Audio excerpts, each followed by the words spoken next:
Alright, the aircon's broken, it's just making a noise, it's hot, so I'm gonna be sweating, which means I'm just gonna put a lot of photos on screen, so you don't have to suffer, like I'm doing. And Dave's dead from the heat.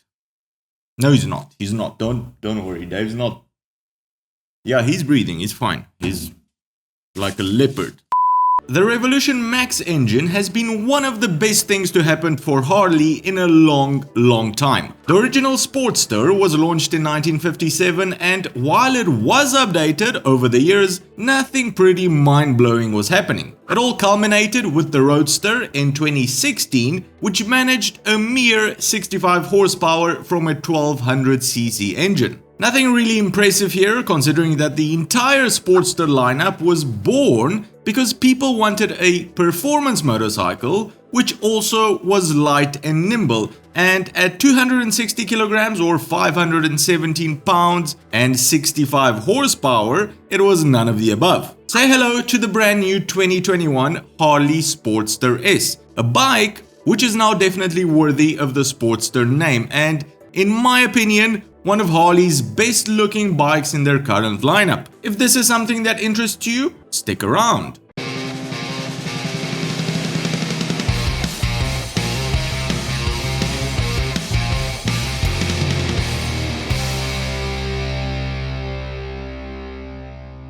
Welcome back to Long Way Home, everyone. The place where getting your motorcycle news is easier than finding the dipstick on a Harley Davidson Livewire, but not by much.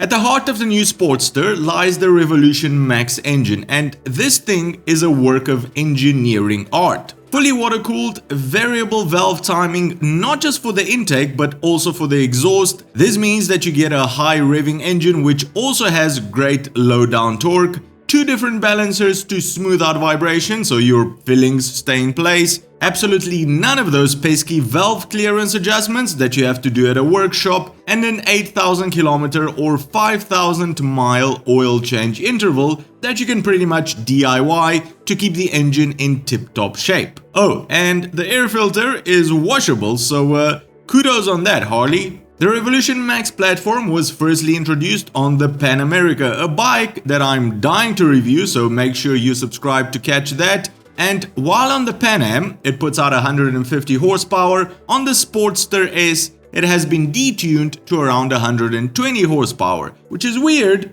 being that the Sportster was designed to be a balls-to-the-wall performance fun machine. Torque numbers, however, are still healthy at around 128 Newton meters, which translates to you basically beating most other Harleys from traffic light to traffic light. Not that that's what I'm saying you should do, I'm not encouraging that. Be sensible. Moving on to the design of the bike itself, it's just plain beautiful to me. 3 years ago it was unveiled as a custom concept, and the production bike has stayed pretty much true to that design, something which I always appreciate from manufacturers, keeping their final product the same as what they had promised with the concept hype train. Looking at it, it's like a smaller Fat Bob, same sort of headlight, a nice flat line from tank to seat, a 212 exhaust configuration, tiny mudguards, and big fat wheels. I really like it, and I can't wait to get on one to test it. The bike comes in 3 different color schemes, a black one called Vivid Black, a white version named Stonewashed White Pearl, and my absolute favorite, Midnight Crimson. Electronics-wise, the new Sportster isn't dumb either. In the rider aids department, you get traction control, cornering ABS, 3 different riding modes, Sport, Road and Rain, with 2 additional ones that can be configured by the riders, which additionally tweak the engine power delivery, traction control and ABS intervention. The instrument cluster is comprised of a 4-inch round TFT display. This includes phone connectivity as well, so if you have your phone paired up and a headset connected, you can control your music through the bar-mounted controls, your phone calls and turn-by-turn navigation as well. Unfortunately, no Apple CarPlay or Android Auto available, just official Harley Davidson apps. Now, Harley was quoted as saying, "We're really not adding the next chapter to that story, but we're adding the first chapter to the next book."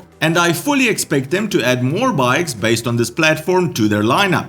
The Sportster S is just the beginning, and based on its suspension and tank size, it really wasn't designed as a long-distance tourer. The front suspension has a mere 91mm or 3.6 inches of suspension travel, while the rear only manages a 50mm or 2 inches of suspension travel, basically inexistent and only really comfortable on very good paved roads. And with its tiny fuel tank, you'll be lucky to get 230 kilometers or 140 miles of range per tank. So I'm definitely expecting them to launch a long-distance tourer with better suspension, better wind protection, luggage options, and a bigger tank, because this is a really great platform Harley seems to have built. Price-wise, not as inexpensive as I was expecting. You're looking at $15,000 for the base version, but considering all of the tech, all of the gadgets, and that great engine performance you're getting there, this is by no means an old-school Harley pricing strategy, so there's lots of value to be had here. Well, I like it a lot, but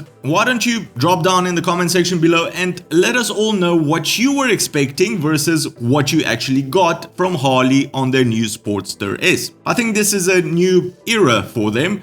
Well done on actually catching up with the rest of the world, Harley. I know they said they're not actually catching up, but surpassing, no you're not. You caught up, but you did it in a very Harley way, which is great. So well done. Well, that's the show for today, everyone. If you've enjoyed it, give it a big thumbs up, and if you think you've learned something new, consider subscribing or becoming one of our patrons to help us make more of these shows. Cheers, and I'll see you on the next one.